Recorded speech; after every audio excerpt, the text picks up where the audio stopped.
আমার আমলনামায় একটা নেক আছে, এক নেক দিয়ে তো জান্নাতে যেতে পারবো না।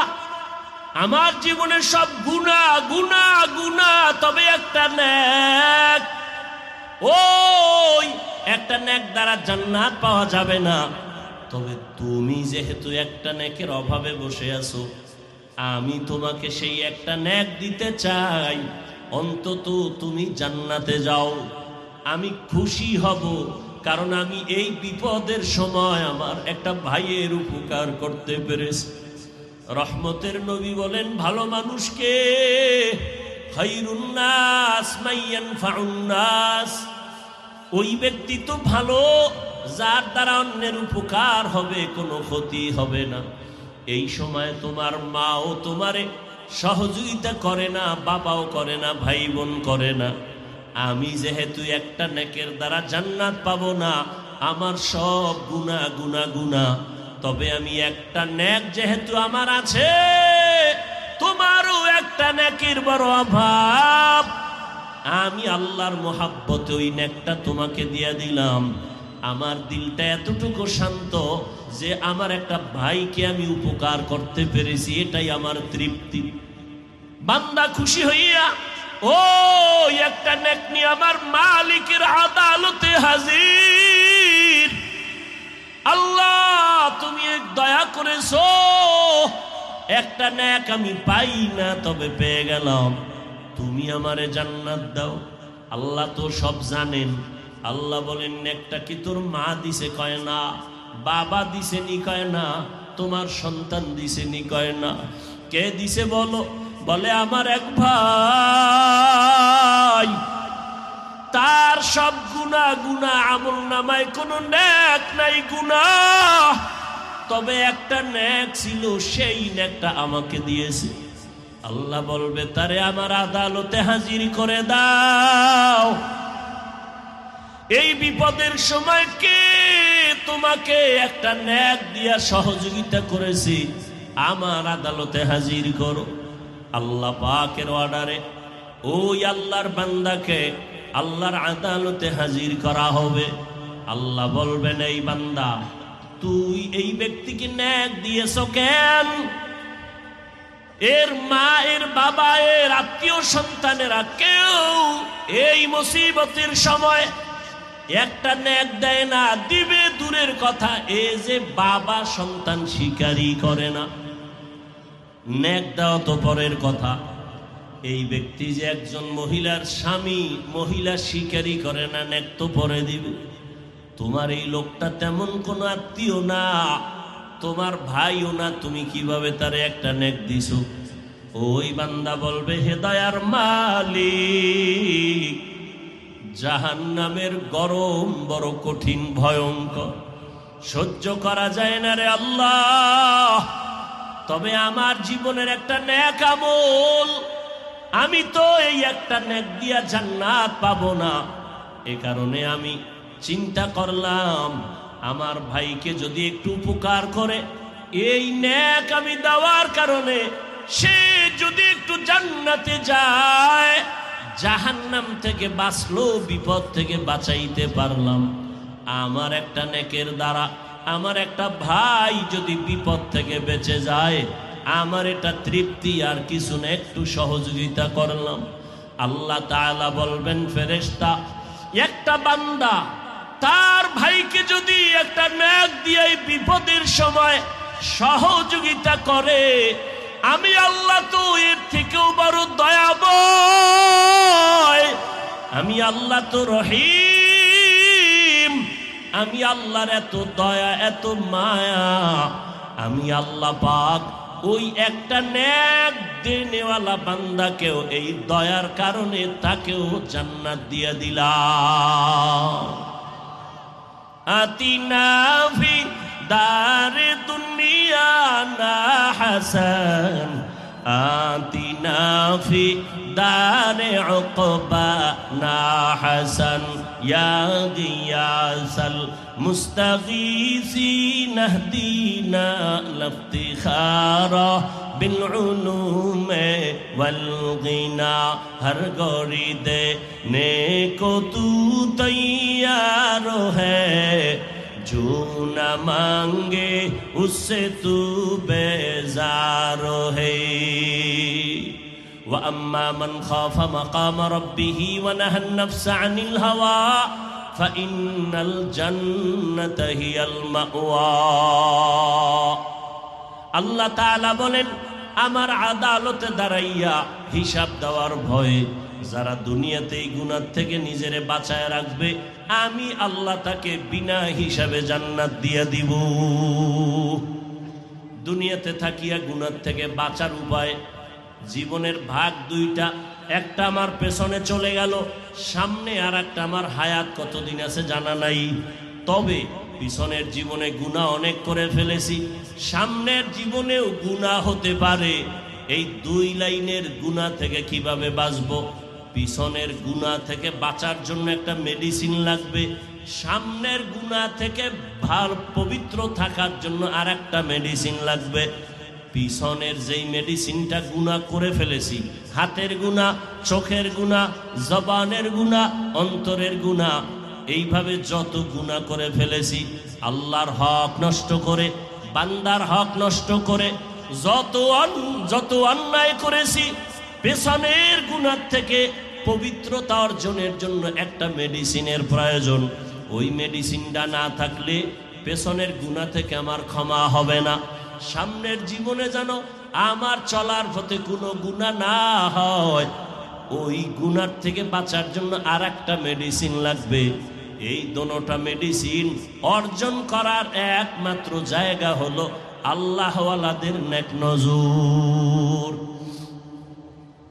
লিকুল্লি শাইইন মাদিনুন ওয়া মাদিনুত তাকওয়া কুলুবুল আরিফিন।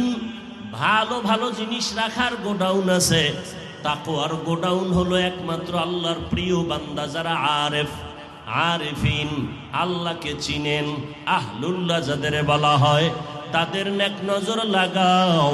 তাদের নজরের মধ্যে পাওয়ার আছে। আল্লাহর নবী বলেন, ক্বালা রাসূলুল্লাহি সাল্লাল্লাহু আলাইহি ওয়া আলিহি ওয়াসাল্লাম, ইত্তাকু ফিরাসাতাল মুমিন ফাইন্নাহু ইয়ানজুরু বিনুরিল্লাহ। আল্লাহর নবী বলেন, আল্লাহর বিশেষ যারা পাওয়ারওয়ালা বান্দা, এদের ফেরাসাতের পাওয়ার থেকে তোমরা সতর্ক, ভয় থাকিও, কারণ এরা অনেক কিছু দেখেন যেটা তোমরা দেখো না। আল্লাহ তাদেরকে স্পেশাল পাওয়ার দান করেন। এই পাওয়ারের নাম কোরআনের ভাষায় ফুরকান, হাদিসের ভাষায় পাওয়ারের নাম ফেরাসাত। ইয়া আইয়ুহাল্লাযীনা আমানু ইন তাত্তাকুল্লাহ ইয়াজআল লাকুম ফুরকানা। আল্লাহ তাআলা বলেন, ও মুমিন, তাকওয়ার উপরে মুজাহাদা করো, প্রচেষ্টা চালাও, আল্লাহ একটা পাওয়ার দান করবেন। এই পাওয়ারের নাম ফুরকান। মা মা'নাল ফুরকান হুয়া নূরুম মিন ইলাহি। ফুরকান নামের পাওয়ার হলো আল্লাহর থেকে স্পেশাল দেওয়া একটা নূরের আলো। ওই আলোটা দিয়া বান্দা হক বাতিল নির্ণয় করে হকের উপরে আগাইতে থাকবে। এই ফুরকান নামের পাওয়ারটাকে হাদিসের ভাষায় বলে ফেরাসাত। সমুদ্রের মাঝে গিয়া যদি তুমি ডাক দাও আল্লাহ, আল্লাহ বলেন সেখানেও আমি হাজির। আমার দয়ার দরজায় যদি কাফের আমার কাছে কিছু চায়, আমি তাকেও দেই। আমি আল্লাহ কারো কম দেই না। আমার দয়া কাফেরও নেয়, বিধর্মীও নেয়, মুমিনেও নেয়। আমি স্বার্থপর না। এ কারণে যেই গাছের ফল মুমিন খাওয়ার স্বাধীনতা আছে, ওই গাছের ফল বেঈমানেও খাওয়ার স্বাধীনতা আছে। মুমিন যেই নদীর মাছ খায়, বেঈমানেরাও খায়, বাধা নাই। কেন? আমি আল্লাহ এত বড় দয়ার মালিক। যদি স্বার্থপর হইতাম, যারা আমার দেওয়া সূর্যের আলো, চাঁদের আলো, পানি, বাতাস, জমিনের ফসল, গাছের ফল খাইয়া আমি আল্লাহ মানে না, নামাজ নাই, রোজা নাই, তেলাওয়াত নাই, আমি আল্লাহ যদি স্বার্থপর হইতাম, আমি ঘুমের ঘরে ওদের মেরে ফেলতাম। আমি স্বার্থপর না, যে কারণে আমি ওদের মারি না, বরং বারবার ডাক দেই, ফজরের সময় ডাক দিলাম আসসালাতু খায়রুম মিনান নাওম, ঘুমের চেয়ে নামাজ ভালো। আর তুমি ঘুমাইও না, ঠিকমতো পড়িলে নামাজ জান্নাত তোমার ঠিকানা। আমার প্রাণের ভাই বোনেরা, জলদি করে উঠে যাও, ওযু করে তাড়াতাড়ি নামাজ পড়তে লেগে যাও। আহা নবী বেনামাজির শাফাআত করিবেন না, ঠিকমতো পড়িলে নামাজ জান্নাত তোমার ঠিকানা। আমার প্রাণের ভাই বোনেরা, জলদি করে উঠে যাও, ওযু করে তাড়াতাড়ি নামাজ পড়তে লেগে যাও। আহা নবী বেনামাজির শাফাআত করিবেন না, ঠিকমতো পড়িলে নামাজ জান্নাত তোমার ঠিকানা। ঘুমের চেয়ে নামাজ ভালো, আর তুমি ঘুমাইও না, ঠিকমতো পড়িলে নামাজ জান্নাত তোমার ঠিকানা। ফজরে ডাক দেওয়া হলো, বান্দা তুই হাজিরায় যাও নাই, নাক টেনে ঘুমিয়ে আছো, কারণ সারা রাত মোবাইলে আকাম করেছো, ফজরের আগে ঘুমায় গেছো, নামাজের খবর নাই। আমি আল্লাহ তোরে ডাক দাওয়াইলাম, তুই হাজিরা দাও নাই। আমি আল্লাহ বেজার না হইয়া আবার জোহরের নামাজে ডাক দিলাম, হাইয়া আলাস সালাহ। জোহরের নামাজেও তুই হাজির হও নাই রে মুমিন। আমি আল্লাহ বেজার না হইয়া আবার আসরের সময় ডাক দিলাম, হাইয়া আলাল ফালাহ। আসরেও তুই নাই। আমি আল্লাহ রাগ না, আবার মাগরিবে ডাক দেওয়ার আয়োজন করলাম, মাগরিবেও তুই আসো নাই। এশার নামাজে আবার ডাক দিলাম, তুই আসো নাই। এইবার আমি নিজে রেডি হয়ে গেলাম, আমি তোরে ডাকার জন্য আসতেছি। রাতের যখন গভীর, দুনিয়ার সব ঘুমন্ত নীরব, গাছের পাখিরাও ঘুমায়, নদীর মাছও ঘুমায়, কোনো আওয়াজ নাই। ঘরের মানুষও সব ঘুমায়, জমিন সব নিস্তব্ধ, আসমানও ঠান্ডা, জমিন ঠান্ডা, একটা কোনো আওয়াজ নাই। মানুষ ঘুমে বিভোর হয়ে আছে। ওই সময় আমি আল্লাহ ঘুমাই না, লা তাখুযুহু সিনাতুন ওয়ালা নাওম। আমি আল্লাহ আমার আদরের গোলামদেরকে ডাকার জন্য আমি আল্লাহ প্রথম আসমানে হাজির হয়ে গেলাম। অতিও গভীর হয় রজনী যখন, নীরবে প্রভুর নাম জপিও তখন। প্রভুর করুণা যদি পাইবারে চাও, গভীর রাতে উঠে প্রভুর গুণগান গাও। আল্লাহ কোথায় আছেন? প্রথম আসমানে এসে বান্দাকে ডাকেন। মুয়াজ্জিন ডাকছে, যাও নাই, এখন আমি ডাকতে আসছি। আলা আমি মুস্তাগফিরিন ফাগফির আলা। এ অপরাধী গুনাহগার, কি পরিমাণ গুনাহ করেছো, আয় আমার কাছে ক্ষমা চা। এখন ক্ষমা চাবি, চোখের পানি ছেড়ে দিবি। চোখের পানিটা গালের নিচে যাওয়ার আগে তোর জীবনের গুনাহগুলো মাফ করে দিব।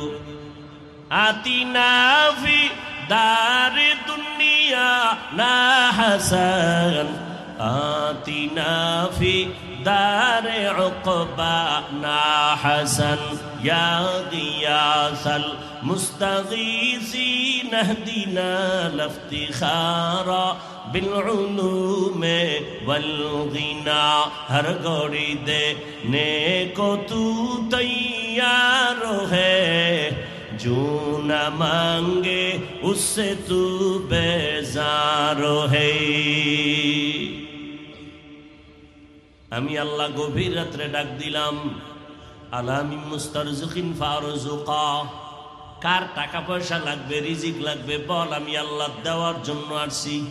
কোন সময়? কি ঘুমাইতেছেন আপনারা? কোন সময় আল্লাহ আসেন? কোন দিন? হ্যাঁ, বান্দার থেকে কিছু নিতে না দিতে? আপনাদের কিছু লাগে না? নাক টেনে ঘুমান কেন? বাবায় যদি গভীর রাতে ঘরের দরজায় এসে নক করে, আমি তোর বাবা আসছি, দরজা খোল, বিপদে আছি। এমন কোন মোহাব্বতের সন্তান নাই যে ঘুমায় থাকবে, সাথে সাথে দরজা খুলে বাবা কেন আসছে? ছাত্রের দরওয়াজার কিনারায় গভীর রাতে যদি কোনো শিক্ষক এসে নক দেয়, ও আমার কলিজার ছাত্র বাবা, আমি ঘুমাই নাই, তোমার কাছে আসছি জরুরত। এমন কোন মোহাব্বতের ছাত্র নাই যে ঘুমায় থাকবে, বরং দরজা খুলে বলবে, হযরত কেন আসছেন? তোমার আমার আসল মালিক আমার আল্লাহ। রাতের গভীরে বান্দাকে ডাকেন, বান্দা টাকা লাগলে বল, বাড়ি লাগবে বল, গাড়ি লাগবে বল, জীবনে কি প্রয়োজন বল। রহমতের নবী বলেন, একটা জুতার ফিতাও যদি ছিঁড়ে যায় আমার আল্লাহর কাছে বলো, আমার আল্লাহ কুদরতের দরজা খুলে দিবি। রহমতের নবীর থেকে দামি আর কেউ আছে? সেই নবীর কোনো প্রয়োজন হলে কার কাছে চাইতেন? নবী যদি আল্লাহর কাছে চাইতে পারেন, আপনি কেন চান না? নবী বলেন, ইজা সাআলতা ফাসআলিল্লাহ ওয়া ইজা ইসতাআনতা ফাসতাইন বিল্লাহ। কিছু যদি চাইতে হয় আমার আল্লাহর কাছে চাও, দুনিয়ার কারো কাছে চাইবা না, কারণ দুনিয়ার সবাই ফকির, আমার আল্লাহ হলেন ধনী। আমার আল্লাহ কি? আমার আল্লাহ শুধু ধনী না, আমার আল্লাহ প্রশংসিত ধনী। দুনিয়ার ধনীদের বদনাম আছে, আমার আল্লাহর বদনাম আছে। ইয়া আইয়ুহান নাস আনতুমুল ফুকারাউ ইলাল্লাহ ওয়াল্লাহু হুয়াল গানিয়্যুল হামিদ।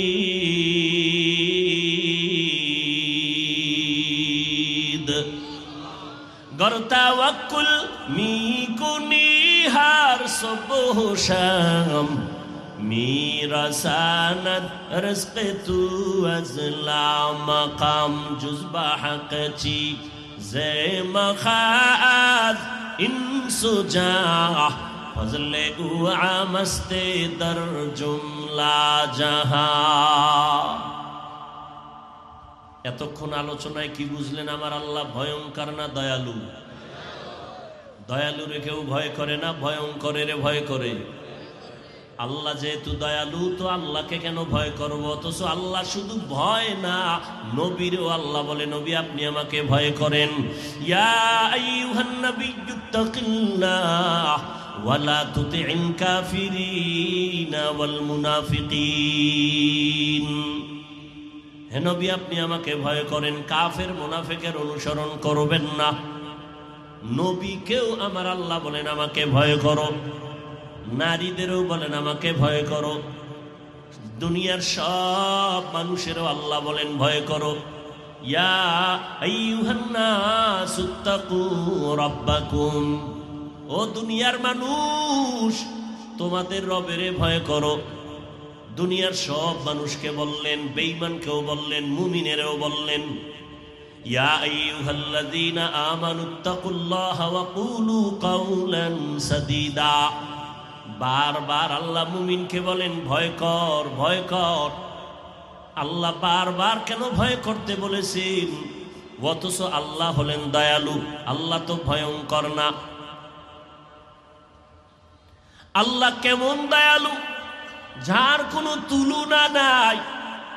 আল্লাহ পাকের দয়া ছাড়া জমিনে কেউ চলার উপায় নাই। আমরা যে রাতের বেলা ঘুমিয়ে যাই, সকালবেলা ঘুম থেকে উঠার জন্য কার দয়া লাগে? আল্লাহ যদি দয়া না করেন ঘুম থেকে উঠা সম্ভব না। আল্লাহর হুকুমে নিঃশ্বাস ভেতরে যায়, আবার হুকুম দিলে বাহিরে আসে। যদি আল্লাহ হুকুম না দেয় নিঃশ্বাস আর চলবে না। হসপিটালের মধ্যে রোগীর নিয়ে নাকের মধ্যে অক্সিজেনের পাইপ লাগায় রাখছে, আইসিইউতে ঢুকাইছে, মিনিটে মিনিটে বিল উঠে। 1 ঘন্টা আইসিইউতে ঢুকলা এত টাকা, 2 ঘন্টা এত টাকা। অক্সিজেন না থাকলে বাঁচবে না। কিন্তু দেখছেন নি, চোখে দেখা গেল পাইপ লাগানো, কিন্তু আমরা যেই হাঁটা চলা করি, চলাফেরা করি, এর মধ্যে এক সেকেন্ডে আমার মাওলার অক্সিজেন বন্ধ আসেনি। আল্লাহরে কয় টাকা বিল দিছেন? 24টা ঘন্টা ঘুমাইয়ে আছেন, সেখানে অক্সিজেন লাগে না? কথা বলেন না কেন? তাহলে পাইপ ছাড়া আল্লাহ পাক টোটাল একটা আইসিইউর মধ্যে আমাদের রাখছেন। 5 মিনিট যদি অক্সিজেন বন্ধ হয়ে যায়, বান্দা আর বেঁচে থাকার কোনো উপায় নাই। আল্লাহ কয় হসপিটালে ঢুকিয়ে আইসিইউর মধ্যে ঢুকিয়া লক্ষ লক্ষ টাকা অক্সিজেনের বিল দাও। আমি আল্লাহ তোরে 24 ঘন্টা অক্সিজেনের মাঝে রাখছি, কয় টাকা বিল দিছো? দিছেন 1 টাকাও? আল্লাহ বলে বিল লাগবে না, বরং তোর কল্যাণে তুই 5 ওয়াক্ত নামাজ আদায় কর, মা বাবার খেদমত কর, ওলামায়ে কেরামের পরামর্শ নিয়ে চল, আমার হুকুম মেনে গুনাহ থেকে নিজেরে বাঁচায় চল। আমি আল্লাহ তোকে দুনিয়ায় বাদশা বানাবো, পরকালে বিনা হিসাবে জান্নাত দিব। গুনাহ থেকে নিজেকে বাঁচাইও। কেন? আল্লাহ ভয়ঙ্কর না, এটাই সত্য। তবে মুফাসসিরিনে কেরাম বলেন না, আল্লাহ একটা সময় বান্দার জন্য বড় ভয়ঙ্কর হবেন, সেই দিন হবে কিয়ামতের দিন। আল্লাহ ওই দিন এমন ভয়ঙ্কর হবেন যে নবীদের গুনাহ নাই, তারাও কান্না শুরু করবে ভয়ে। সেদিন এতটা আল্লাহ রাগান্বিত হবেন, এই পুরা জমিন হবে কিয়ামতের মাঠ, আরাফার ময়দান হবে আল্লাহর এই স্টেজ বা আদালত। কেউ বলেন সিরিয়ার জমিন হবে আদালত, গোটা দুনিয়ার জমিনটা হবে কিয়ামতের মাঠ। সমতল জমিন, মানুষগুলো সব, নারী পুরুষ সব উলঙ্গ দাঁড়াবে। আম্মা জান আয়েশা রাদিয়াল্লাহু আনহা বলেন, ইয়া রাসূলুল্লাহ, মানুষ উলঙ্গ সব নারী পুরুষ একসাথে দাঁড়াবে, লজ্জা লাগবে না? নবী বলেন, হাসরের মাঠ এত ভয়ঙ্কর হবে, কেউ কারো দিকে তাকাবার হুঁশ হবে না। মানুষগুলো উলঙ্গ দাঁড়িয়ে যাবে। আল্লাহ বলবে, সূর্যটা নিচে নেমে আসো। সূর্যটা নিচে এসে তাপ দেওয়া মাত্র মাটির জমিনটা পুড়িয়া তামা হয়ে যাবে। অপর দিকে জাহান্নামের চিৎকারের আওয়াজ। জাহান্নাম চিল্লায় বলবে, আল্লাহ গুনাহগার গুলো আমার পেটে দাও, আমার পেটে বড় ক্ষুধা, বেনামাজি গুলো দাও। আল্লাহ অর্ডার করবেন, 70,000 ফেরেশতারা শিকল লাগায়া ধরে রাখ, জাহান্নাম যেন আমার দিকে আসতে না পারে। যদি আমার আদালতের দিকে আগায় যায়, আমি বিচার করতে পারবো না। 70,000 শিকল জাহান্নামের গলায় লাগায়া ফেরেশতারা পেছনে টেনে ধরবে, তারপরও রাখতে পারবে না। নবীজি বলেন, সেদিন আল্লাহ ভয়ঙ্কর রূপ ধারণ করবেন। আল্লাহ এমন এক ভয়ঙ্কর রূপ ধারণ করে, কুদরতি আওয়াজ, জবানের রাগান্বিত আওয়াজ, লিমানিল মুলকুল ইয়াউম লিল্লাহিল ওয়াহিদিল কাহ্হার। নবী বলেন, আল্লাহর কুদরতি আওয়াজে হাসরের ময়দানটা থরথর করে কেঁপে উঠবে। এমন কঠিন হালাত, নবীদের কান্না এমন ভাবে শুরু হয়ে যাবে, উম্মতেরও চিন্তা থাকবে না। আদম নবীও কাঁদবেন, মুসা নবী কাঁদবেন, ঈসা নবী, আদম, নূহ নবী কাঁদবেন, ইব্রাহিম নবী কান্না করবেন। আম্মা জান আয়েশা রাদিয়াল্লাহু আনহা বলেন, নবী তখন আপনি কি করবেন আর উম্মতের কি হালাত হবে? রহমতের নবী বলেন, নবীদের কান্না দেখা উম্মতেরাও বেকারার হয়ে যাবে। আদম নবীর কাছে যাবে, সুপারিশের জন্য পারবে না। ঘুরতে ঘুরতে ঘুরতে ঘুরতে শেষ, আমি মুহাম্মদের তারা তালাশ করবে। হাসরের ময়দানে নবী আপনাকে উম্মতেরা কোথায় পাবে? নবী বলেন, আমি আমার রবের সামনে মাকামে মাহমুদের মধ্যে সিজদায় পড়ে আমিও কান্না শুরু করব। সব নবীদের কান্না, নিজেদের চিন্তা, একমাত্র আমি রহমতের নবী মালিকের কুদরতে মাকামে মাহমুদে সিজদায় পড়ে কাঁদবো, আর আমি আমার নিজের ব্যাপারে একটা কথাও বলবো না। আমি বারবার কান্না করবো আর বলবো আমার উম্মত, আমার উম্মত, আমার উম্মত। তুকু যাও সুন্নতি আহমদ কুজা বা মোহাম্মদ কৈবুয়ত নিসবতরা মান আহাব্বা সুন্নতি কৌলে রসুল মজদায়ে কানা মাই হাম কুন কবুল। আল্লাহ ভয়ঙ্কর হবেন হাসরের ময়দানে, ইনসাফের বিচার আলায় আল্লাহ ভয়ঙ্কর রূপ ধারণ করবেন। আল্লাহ যখন ভয়ঙ্কর রূপ ধারণ করে আওয়াজ দিবেন, হাসরের ময়দানটা থরথর করে কেঁপে উঠবে, কেউ কথা বলার সাহস পাবে না। ওই দিনটা বড় কঠিন। আম্মা জান আয়েশা রাদিয়াল্লাহু আনহা বলেন, আমি আয়েশা তো নবীর ঘরে 9 বছর বয়সে আমি আসছি। আমার যখন 18 বছর হয়, রহমতের নবী জমিন থেকে বিদায় নিয়ে গেলে আমি প্রায় সময় তাকায় দেখতাম মায়ার নবী আমার হুজরায় বসে গুনগুন করে মাঝে মাঝে কান্না করতে।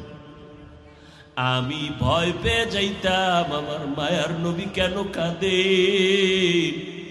মনে হয় আল্লাহ বেজার হয়ে গেল আমার উপর, আমি বোধহয় কোনো বেয়াদবি করেছি।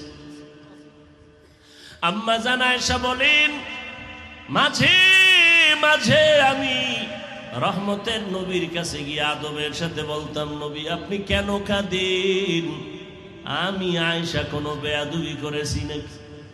নবী বলেন, ও আয়েশা তুমি বেয়াদবি করবা কেন? তুমি যে আমার ঘরে আসছো আমার সিদ্ধান্তে না, আমার রবের প্রস্তাবে তুমি আমার ঘরে চলে আসছো, তুমি আয়েশা বেয়াদবি করবা কেন? ও পর্দার আড়ালের আম্মা জানেরা, বোনেরা, ও আমার কলিজার যুবক, পর্দার আড়ালের মা বোন ও বৃদ্ধ বাবাজি, রহমতের নবী কাঁদেন। আম্মা জান আয়েশা রাদিয়াল্লাহু আনহা বলেন, রহমতের নবী বলেন, ও আয়েশা আমার কান্নার কারণ, মাঝে মাঝে আমার কান্না আসে, আমি চোখের পানি ধরে রাখতে পারি না রে আয়েশা। দুইটা কথা আমার যখন মনে উঠে তখন আমার চোখের পানি পড়তে থাকে, আমি আমার চোখের পানি ধরে রাখতে পারি না, আমি গুনগুন করে কান্না করি। এই একটা বিষয় যখন আমার মনে পড়ে আমি অঝোর দ্বারায় কান্না করি। কারণ তুমি জানো না রে আয়েশা, তুমি আমার সুখের সময়ের বিবি, তুমি আমার জীবনের খবর জানো না, জীবনটা আমার কত দুঃখে কেটেছে। এ দুনিয়াতে আসি আমি একদিনও আমার বাবাকে বাবা বলে ডাক দিতে পারি নাই রে আয়েশা, আমার বাবার চেহারাটাও দেখতে পারি নাই। আমি এত বড় এতিম। ওই দুঃখের সময় তো তুমি আয়েশা জানো না, ছিলা না, আমার জীবনটা কেমন দুঃখে কেটেছে। ও আয়েশা জানো না, আমার 6 বছর বয়সে আমি আমার মাকেও হারায় অসহায় হয়ে গেছি। একটা সন্তান যখন বাবাকে হারায়, মায়ের কাছে আশ্রয় নেয়, মনের ব্যথা বলে। আবার যদি মাকে হারায়, বাবার কাছে আশ্রয় নেয়। ও আয়েশা তুমি জানো না, আমি দুনিয়াতে আসিয়া বাবাকে পাইলাম না, 6 বছরে আমি মা হারা হয়ে গেলাম। আমার তখন মাথার ছায়া ছিল দাদা আব্দুল মুত্তালিব। ওই দাদার পাশে আমি ঘুমাইতাম, মাঝে মাঝে মা মা বলে চিৎকার দিতাম। আমার মায়ের আদর থেকেও আমি বঞ্চিত। 8 বছর বয়সে আমার দাদাকেও আমি হারায় গেলাম। আমার এখন দাদাও নাই। ও আয়েশা, আমার বংশের সবাই আমার দুশ্মন, আপন বলতে কেউ নাই। দাদা চলে গেলেন চাচা আবু তালিবের হাতে রেখে। ও আয়েশা, ওই সময় আমার থাকার মতো ভালো জায়গা নাই, জীবনটা আমার বড় কষ্টের। সেই সময় আমার 25 বছর বয়সে আমি একজন নারীকে বিবাহের বন্ধনে নিয়েছি। আমার বয়স 25-40 বছরের নারী বিধবা, 2 স্বামী বিদায়ের পরে আমি একাধিক সন্তানের মা হওয়ার পরে আমার ঘরে আরবের রূপবতী গুণবতী এক নারী, ধনী টাকাওয়ালা খাদিজা রাদিয়াল্লাহু আনহা। ও আয়েশা, তুমি জানো না, আমার ঘরে আসার পর আমাকে তার জীবনের সব সম্পদ হাদিয়া দিয়ে দিছে।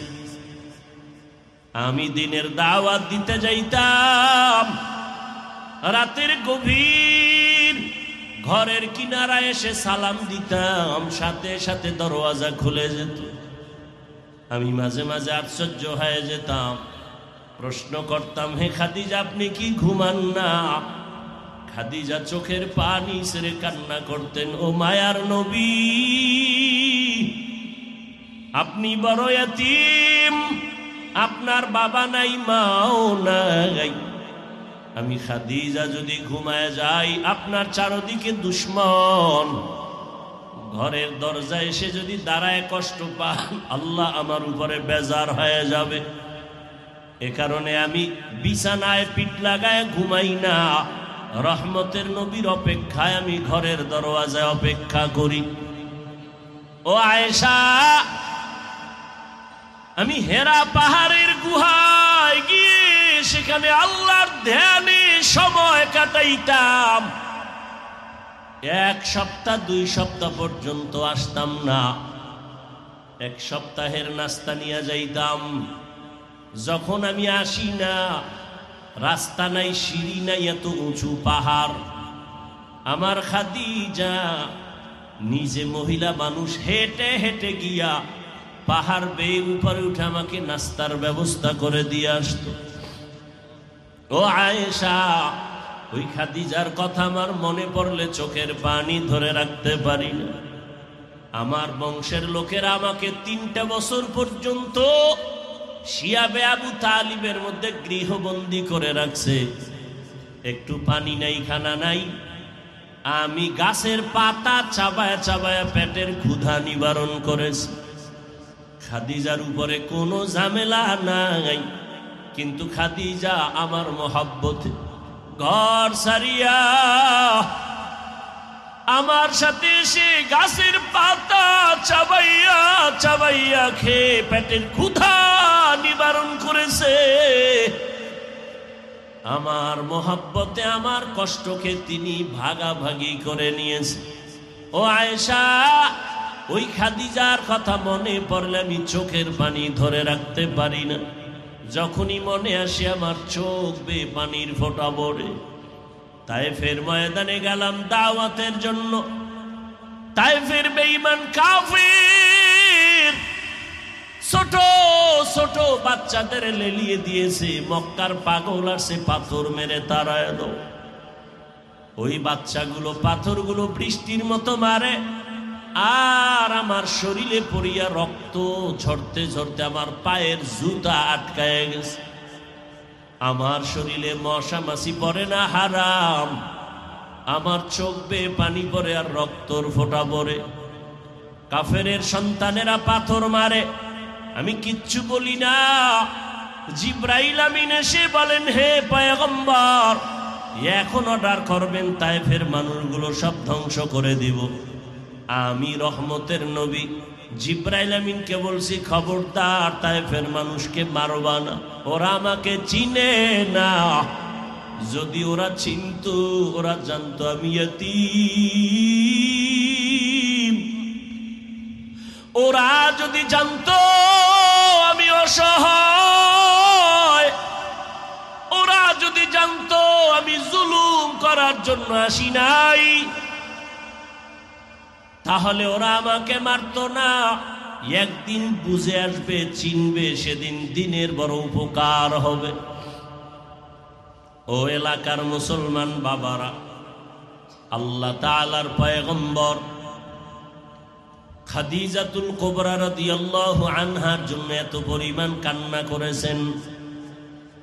চাচা আবু তালিবের জন্য নবী কান্না করেছেন। ও পর্দার আড়ালের মা, আপনারা যদিও নবীদের স্ত্রী হতে পারেন নাই, তবে তাদের মতোই তো আপনারা নারী। খাদিজা রাদিয়াল্লাহু আনহার মতো নারী, ফাতেমা রাদিয়াল্লাহু আনহার মতো নারী, আয়েশা রাদিয়াল্লাহু আনহার মতো নারী। এরে আম্মা জান, কয়দিন আর দুনিয়ার রং তামাশার পেছনে ঘুরবেন? কোন দিন মরণ হবে, আজরাইল এসে জীবনটা নিয়ে যাবে জানা নাই। কয়েক মাস আগের কথা, বিদেশ থেকে টাকার বস্তা নিয়ে বাংলাদেশে আসছে, পরিবারে বেড়ায় আনন্দ করে আবার যাবে।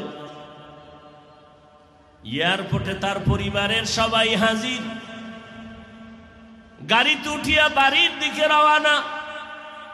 বাড়ির কাছাকাছি যাওয়া মাত্র হঠাৎ ড্রাইভার গাড়িটা পানির মধ্যে ফেলে দিল। জাগায় মহিলা সন্তান অনেক মরে গেল। ওই বিদেশি বান্দা এখনো মরে নাই।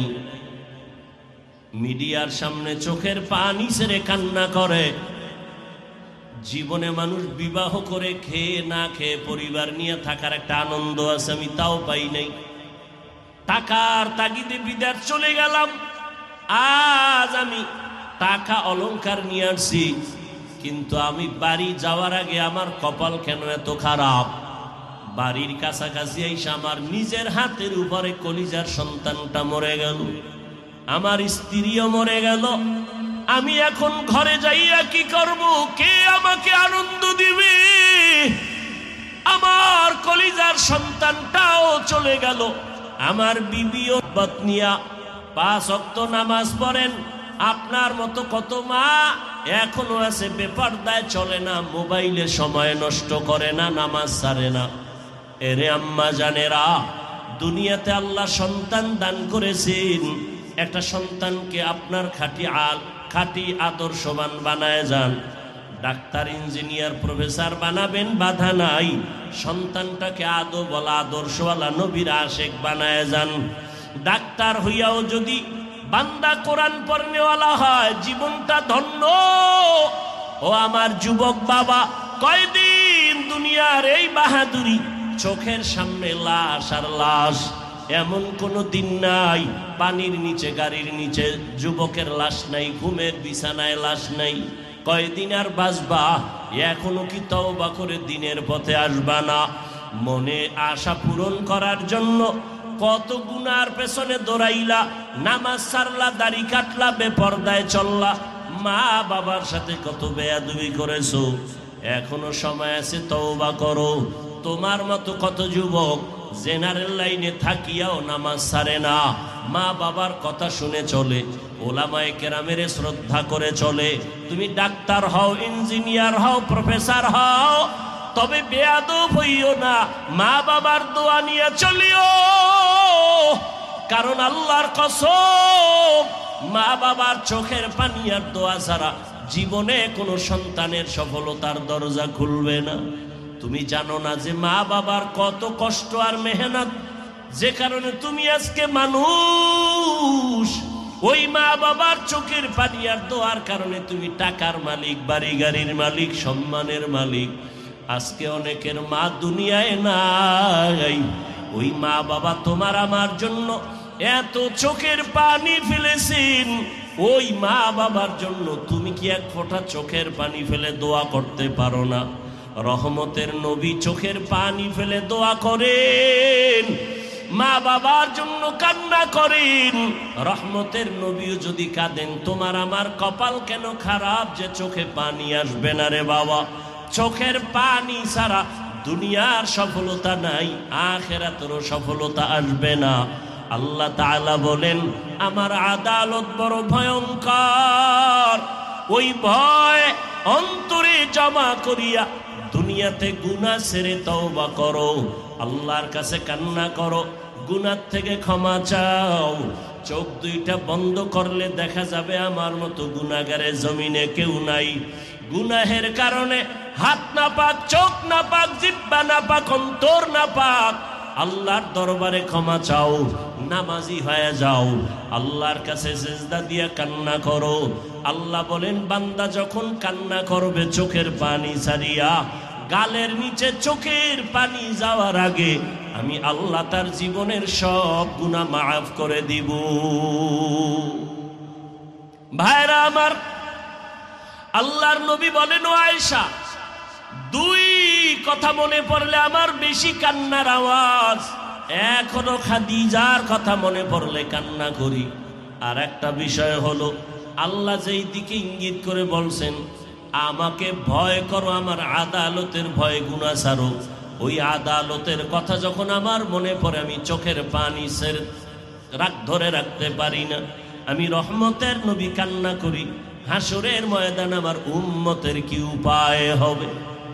যেদিন নবীরা পর্যন্ত কান্নায় বিভোর, একটা নেকির টান পড়বে, কেউ কারো সহযোগিতা করবে না।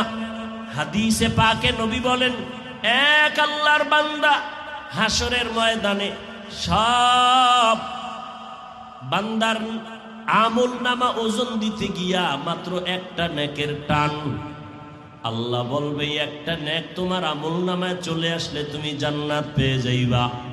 দেখো তোমার আত্মীয় স্বজন কেউ একটা নেক দেয়নি, আল্লাহর বান্দা দৌড়াবে, সন্তানের কাছে গিয়া বলবে বাবা জীবনে কষ্ট করে তোমাকে খাওয়াইছি, নিজে খাওয়ার চিন্তা করি নাই, আজ আমি বিপদে পড়েছি, একটা নেক আমাকে দাও।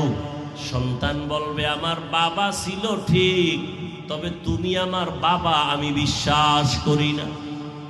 এভাবে ঘুরতে ঘুরতে ঘুরতে ঘুরতে কেউ একটা নেক দেয় না, মাত্র একটা নেক হলেই জান্নাত পাবে, কেউ দেয় না, মাও না, বাবাও না, পরিবারের কেউ না।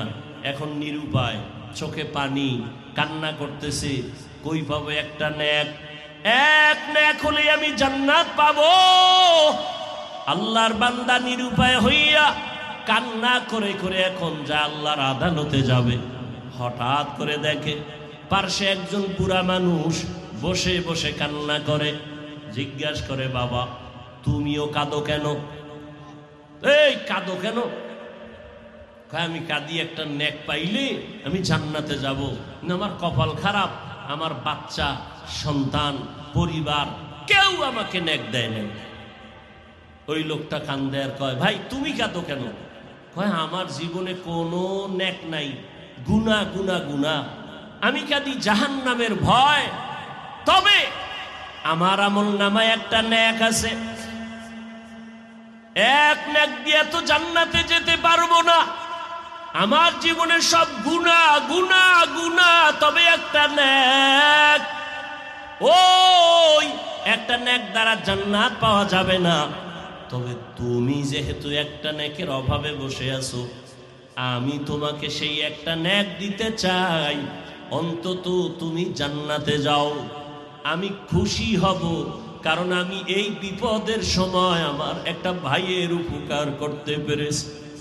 রহমতের নবী বলেন ভালো মানুষকে খায়রুন নাস মাইয়ানফাউন নাস, ওই ব্যক্তি তো ভালো যার দ্বারা অন্যের উপকার হবে, কোনো ক্ষতি হবে না। এই সময় তোমার মাও তোমারে সহযোগিতা করে না, বাবাও করে না, ভাই বোন করে না।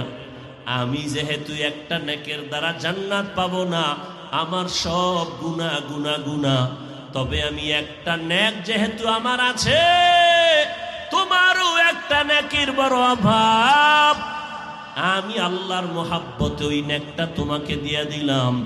আমার দিলটা এতটুকু শান্ত যে আমার একটা ভাইকে আমি উপকার করতে পেরেছি, এটাই আমার তৃপ্তি।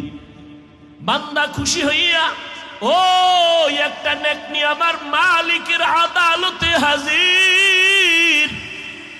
আল্লাহ তুমি দয়া করেছো, একটা নেক আমি পাই না তবে পেয়ে গেলাম, তুমি আমারে জান্নাত দাও।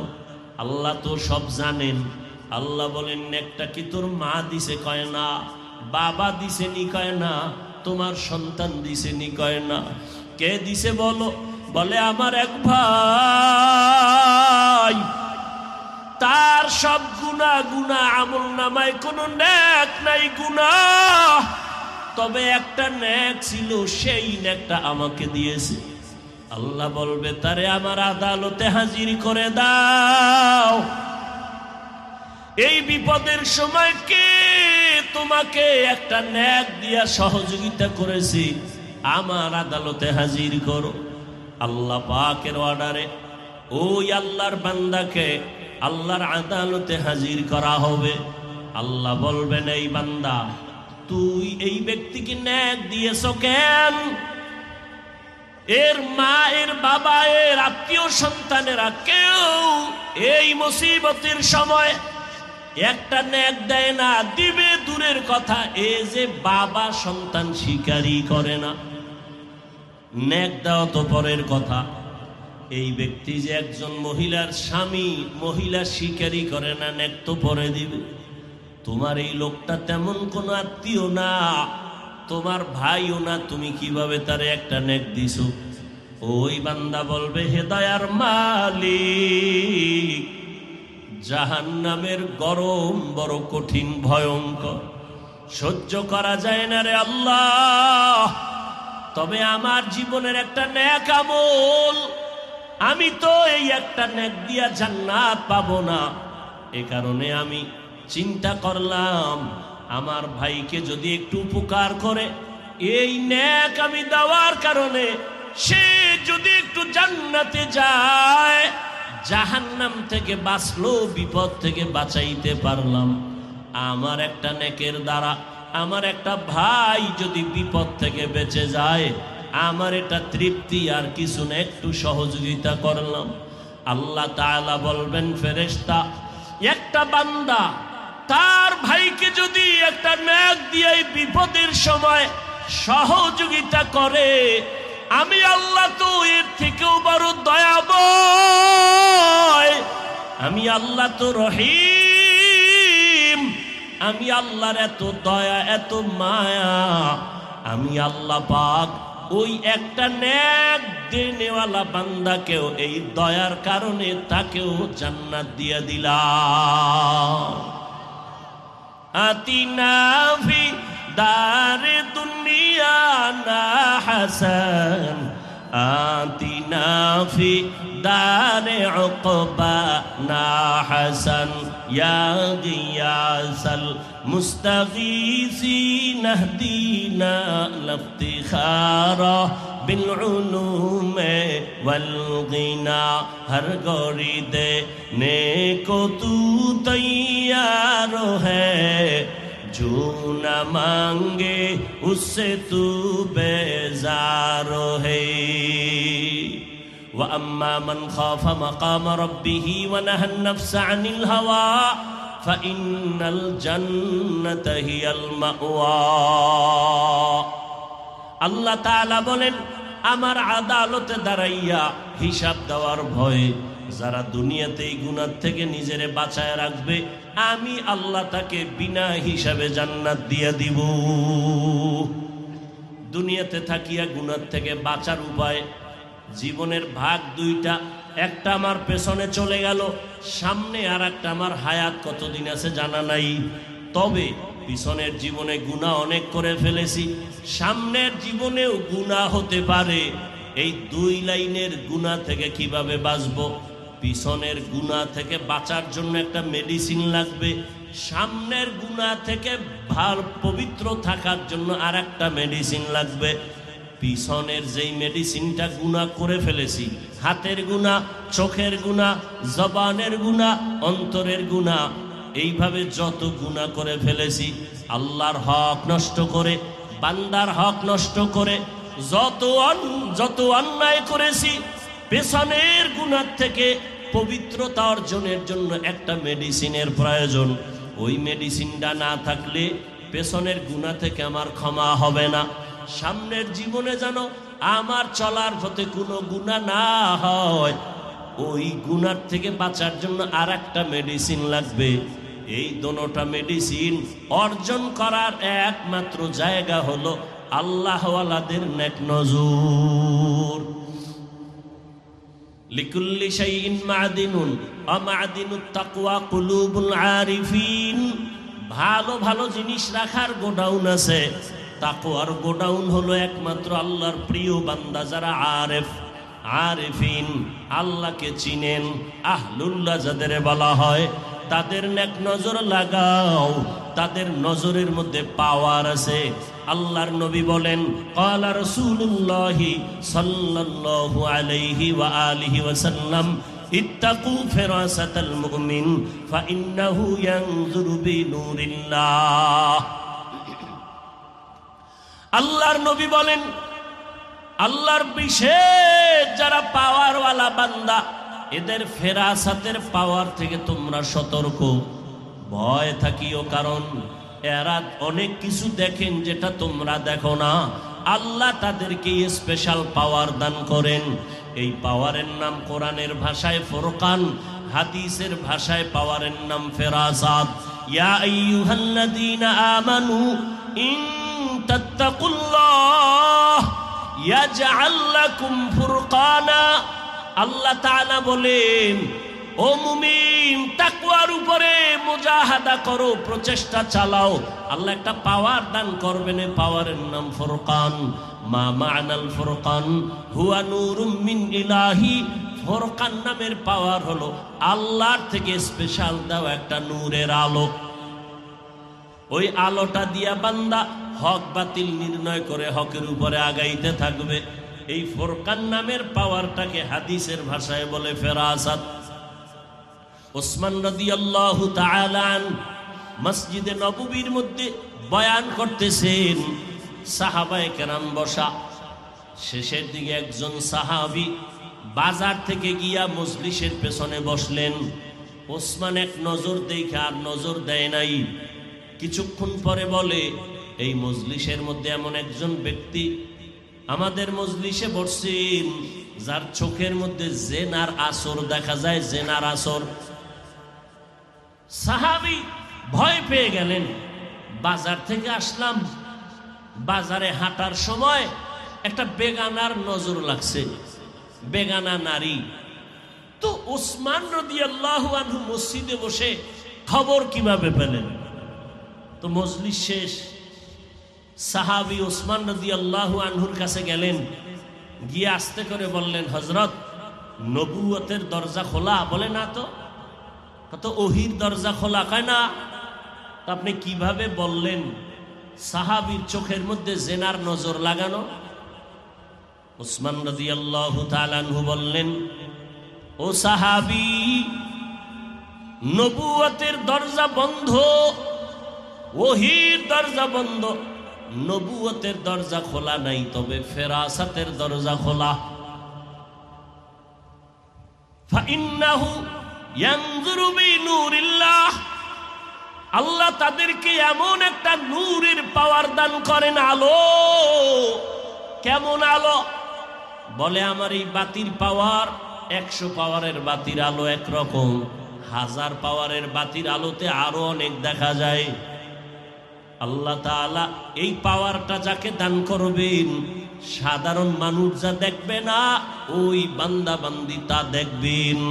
ওমরে ফারুক রাদিয়াল্লাহু তাআলা আনহু মসজিদে নববীর মধ্যে খুতবা দিতেছেন।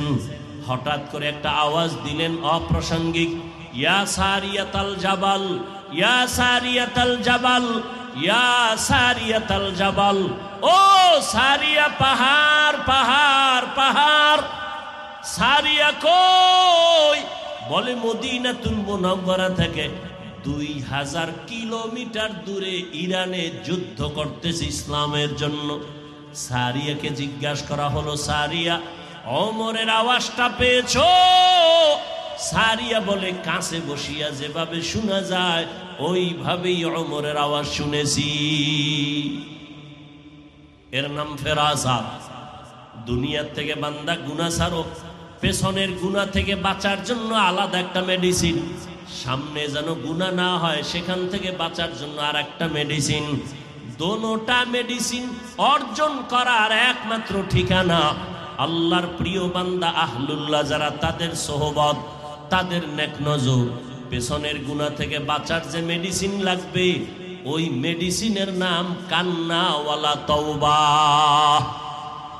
কি তওবা? কান্নাওয়ালা তওবা।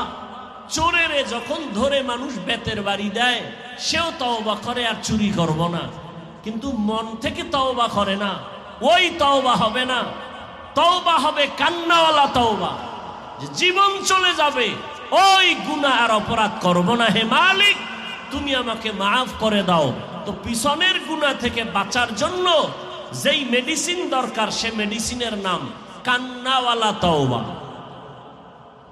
সামনের জীবনে যে গুনাহ হতে পারে, পারে না, সেই জীবনের থেকে বাঁচার জন্য আর একটা মেডিসিন দরকার। সামনের জীবনে গুনাহ থেকে মুক্ত থাকার জন্য যে মেডিসিন, ওই মেডিসিনের নাম হলো তাকওয়া। হর কে দারত খৌফে হকদার দিল মদাম জন্নতুল মাওয়া দেহদ রাম কাম জুজবা হকচি জে মখাজ ইনসো জা ফজলে উ আমস্তে দর জুমলা জাহা। গুনাহ থেকে বাঁচার জন্য পিছনের গুনাহ থেকে তওবা করতে হবে। তওবা যদি না করি পেছনের গুনাহ ক্ষমা হবে না। কান্নাওয়ালা তওবা। সামনের জীবনে গুনাহ থেকে পবিত্র থাকার জন্য যে আমার গুণটা লাগবে, পুঁজি লাগবে, তার নাম তাকওয়া। এই দোনোটা পুঁজি অর্জনের একমাত্র ঠিকানা আল্লাহর প্রিয় গোলাম তাকওয়াওয়ালা, আল্লাহওয়ালার নেক নজর। তাদের নজর থাকলেই বান্দা গুনাহ থেকে বাঁচা সম্ভব। আমি মাঝে মাঝে বলি, আমরা যারা আল্লাহওয়ালা মুরব্বীদেরকে মেনে চলার চেষ্টা করি, এরপরও নিজেরা ঠিক থাকতে পারি না, লাইনচ্যুত হয়ে যাই, হাঁটায় ভুল, কথায় ভুল, চলায় ভুল।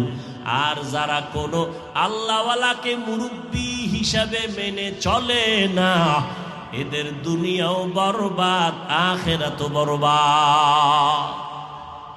এদের দুনিয়াও বরবাদ, আখিরাতও বরবাদ। এর নবীর উম্মত, আল্লাহর ভয় বড় দামি এক সম্পদ। জমিনের একজন বড় রাষ্ট্র পরিচালনা করেন, আপনারা সবাই তার নাম জানেন, বাদশাহ হারুন রশিদ। নাম শুনছেন কোনোদিন? তার স্ত্রীর নাম কি জানেন? কেউ জানেন না? জুবায়দা খাতুন।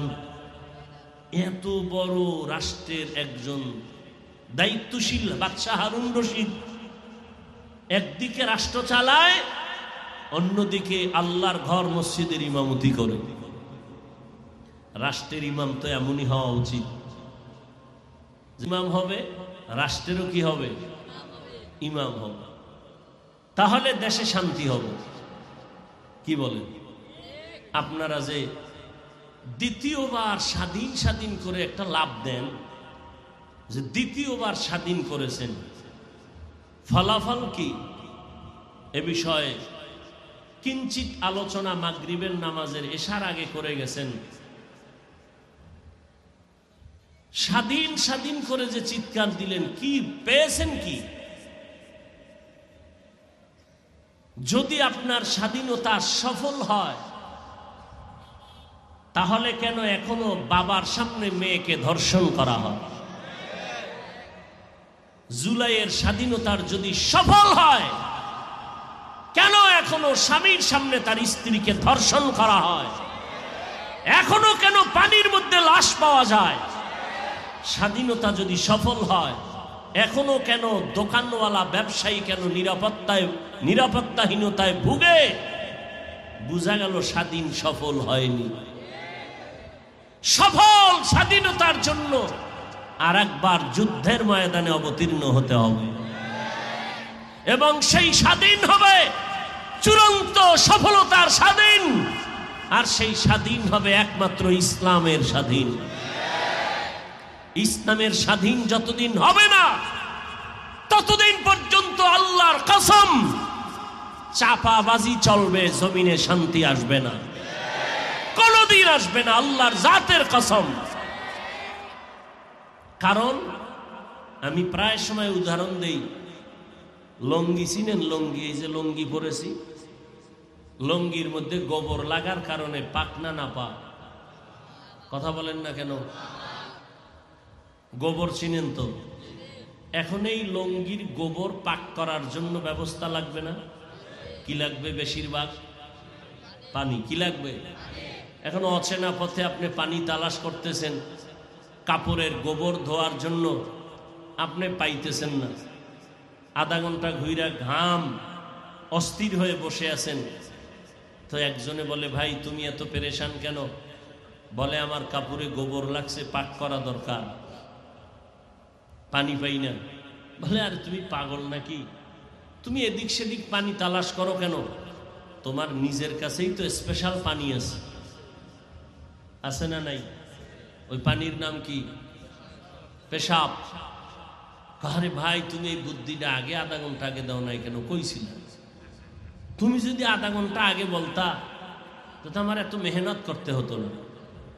উনি প্রস্রাবের পানি দিয়া ওনার কাপড়ের গোবর ধুয়ে ফেলছে। বলেন তো কি পরিমাণ পাক হলো কাপড়? সত্য কথাটা বলেন, পাক হয়েছে না নাপাক আরো ছড়ায় গেল? গোবরের নাপাক ধুইতে গিয়া যদি প্রস্রাবের নাপাক পানি দিয়া ধুইতে যায়, তাহলে পাক হয় না, আরো নাপাক ছড়ায়। ঠিক যেই লোকটা সুদ খায়, ঘুষ খায়, দুর্নীতি করে, ধর্ষণ করে, খুনি, চরিত্রহীন এমন একটা মানুষকে যদি বলো আমার টেকনাফ এলাকাটা পবিত্র বানায় দাও, তাহলে পবিত্র হবে না আরো নাপাক ছড়ায় যাবে? আরো নাপাক ছড়ায় যাবে। সহজ কথা, কোনো প্যাচ নাই, কোনো ঝামেলা নাই। আমরা ওলামায়ে কেরামরা কখনো বলেন আমাকে এমপি মন্ত্রী বানাও, এখানে আমাদের বসার ওই চেয়ারের মূল্য নাই। ওলামায়ে কেরামকে আল্লাহ যে স্থায়ী সম্মান দিছেন, এর থেকে আর বড় সম্মান প্রয়োজন হয় না। তাহলে এরপরও আলেমরা মাঠে কেন ভোট চাওয়ার জন্য প্রস্তুতি নিতেছেন? একমাত্র কারণ, ওখানে বসে যে চুরি করে এটা বন্ধ করতে হবে, মানুষের উপরে জুলুম করে সেটা বন্ধ করতে হবে। তারা যদি বন্ধ করে তো আলহামদুলিল্লাহ, আর হুজুর যাওয়ার দরকার নাই। বরং কিন্তু তারা করবে বলে কোনো আশা পাওয়া যায়। একজনে তেঁতুল খায়, বলে ভাই কেমন লাগে? বলে আমার ঠোঁটের মিসকলে বুঝো না এটা কেমন, টক না ঝাল? তাহলে সমাজের পবিত্রতা অর্জনের জন্য কারে দিয়ে কি হবে এটা আগের থেকেই বোঝা যায়। তার চরিত্র তাক বলে দেয়, তার আখলাক বলে দেয়, তার ব্যবহার বলে দেয়। আসলে অনেকে মনে করে ইসলাম বুঝি অনেক কঠিন। কে বলেছে? পৃথিবীতে ইসলাম ছাড়া সহজ কোনো ধর্ম নেই। এত সহজ ধর্ম ইসলাম। ইসলাম কি বলে? দুইজন দেখা হলে কি দাও? সালাম। মানে কি? শান্তি। তাহলে আমি বললাম আসসালামু আলাইকুম, আপনার উপরে শান্তি বর্ষিত হোক, সে আমাকে কি বলবে? সেও দোয়া করলো আপনার উপরেও শান্তি বর্ষিত হোক। দুই দিক থেকে যখন সালাম আর শান্তির দোয়া চলবে, মাঝখানে আর অশান্তি ঢুকতে পারবে না। ইসলাম কি বলে? বলে এই বড়রা ছোটদের উপরে মায়া করো, ও ছোটরা বড়দেরকে সম্মান করে চলো। আল্লাহর কসম, আমার দেশের বড়রা যদি ছোটদেরকে মায়ার নজরে দেখে কোনোদিন জুলুম করবে না। আবার ছোটরা যদি বড়দেরকে সম্মানের নজরে দেখে বেয়াদবি করবে না। এর নাম ইসলাম। ইসলাম কি বলে? কর্মচারী কাজ করে, ঘাম ঝরার আগে বেতন দিয়ে দাও। বেতন যদি আগে দিয়ে দেয়, কর্মচারী কাজের মধ্যে চুরি করবে? করবে না, বরং আমানত রক্ষা করবে। তাহলে যে যাই বলেন আর না বলেন, মানেন আর না মানেন, ফাইনাল কথা, ইসলাম ছাড়াই জমিনে শান্তি আসবে কোনোদিন সম্ভব না। অতএব সেই ইসলাম এ জমিনে আনার জন্য চেষ্টা করতে হবে আমাদের। না আপনারা যদি অপেক্ষায় থাকেন, তসবিহ নিয়ে দিন গুনেন, ভোটের আগের রাত্রে টাকা খাবো। আছেন না অনেক বান্দা ভোটের আগের রাতে টাকা খাবে? তাহলে এটা তো আপনিই ইসলামের পথকে আটকায় দিলেন। এই টাকা খাওয়া হালাল না হারাম? জোরে বলেন। আমি প্রায় সময় বলি, যারা ভোটের আগে টাকা খাওয়ার নিয়ত করেন, আপনারা বাথরুমে গিয়া 10 গ্রাম পায়খানা খাইবেন, পরে টেকনাফ বাজারে গিয়া হালাল সাবান দিয়া কুলি করবেন, গন্ধ সব শেষ হয়ে যাবে। কিন্তু যদি আপনারা এই ভোটের আগে টাকা নেন আর ওই টাকা আপনি ভক্ষণ করেন, আপনার রক্ত গোশত না পাক, ওই টাকা আপনার সন্তান পরিবার খাবে, ওদের রক্ত গোশত না পাক, আমি বলবো আপনি বাপ নামের কলঙ্ক, আপনি স্বামী নামের কলঙ্ক। এজন্য ইসলাম সবাই চায়, চায় না কারা? যারা চোর দুর্নীতিবাজ, এরা ইসলাম চায় না। চিন্তা করে ইসলাম আসলে আমাদের চুরি বন্ধ হয়ে যাবে, দুর্নীতি বন্ধ হয়ে যাবে, এরা ইসলাম চায় না। এই যে প্যান্ডেলটা বয়ান চলতেছে, এইটা কি ওয়াজের প্যান্ডেল না রাজনীতির প্যান্ডেল? ওয়াজ মাহফিল।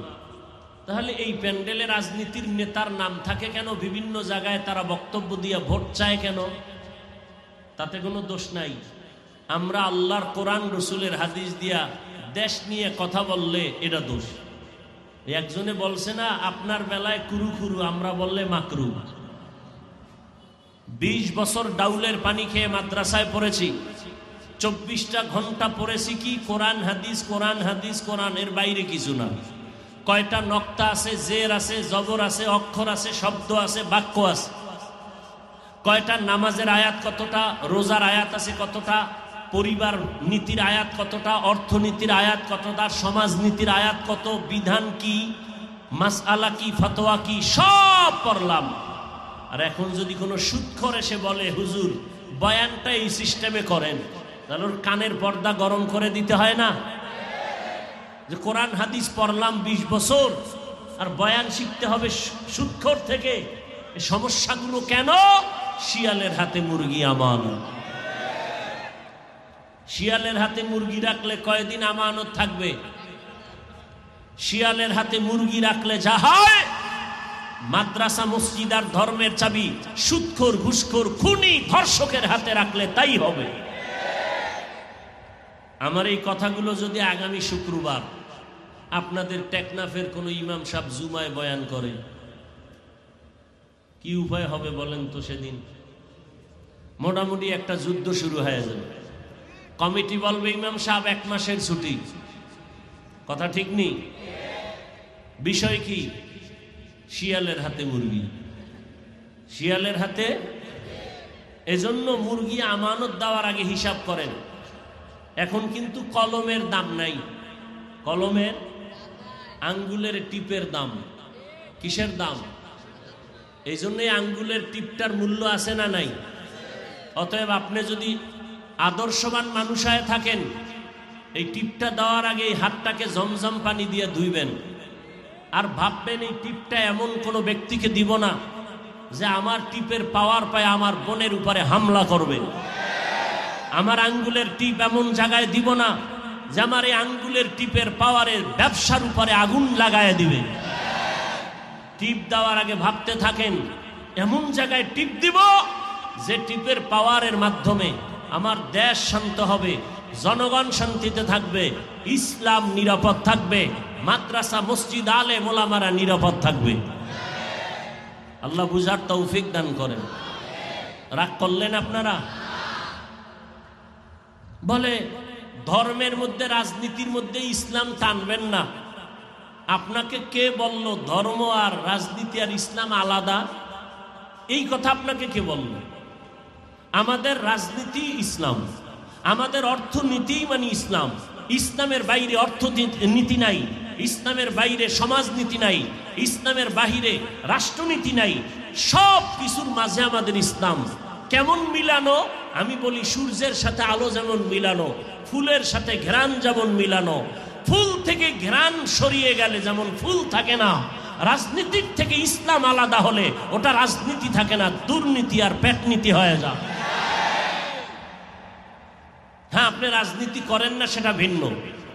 আমি বর্তমানে ইসলামী রাজনীতির কোনো দায়িত্বে নাই, তার মানে কি আল্লাহর কোরআনে যা আছে তার বিরোধিতা করব? এখানে বহু আল্লাহর বান্দা নামাজ পড়েন না ঠিক মতো, তার মানে কি আপনি নামাজ বিরোধিতা করেন? না, নামাজ না পড়া এক জিনিস, নামাজের বিরোধিতা করা আর এক জিনিস। যে নামাজ পড়ে না সে মুমিন, অন্তরে আগ্রহ আছে পড়বে, আর যে নামাজ পছন্দ করে না সে বেঈমান। যে দাড়ি রাখে না সে মুমিন, যে দাড়ি পছন্দ করে না সে বেঈমান। যে পর্দা করে না সে মুমিন, যে পর্দা পছন্দ করে না সে বেঈমান। যে ইসলামের রাজনীতি করে না ঠিক, কিন্তু মুমিন করবে, মনে আগ্রহ আছে, কিন্তু যে ইসলামী রাজনীতির বিরোধিতা করবে সে বেঈমান। আল্লাহ বুঝার তৌফিক দান করেন। আল্লাহ আমাকেও হেদায়াত দান করেন, আপনাদেরকেও হেদায়াত দান করেন।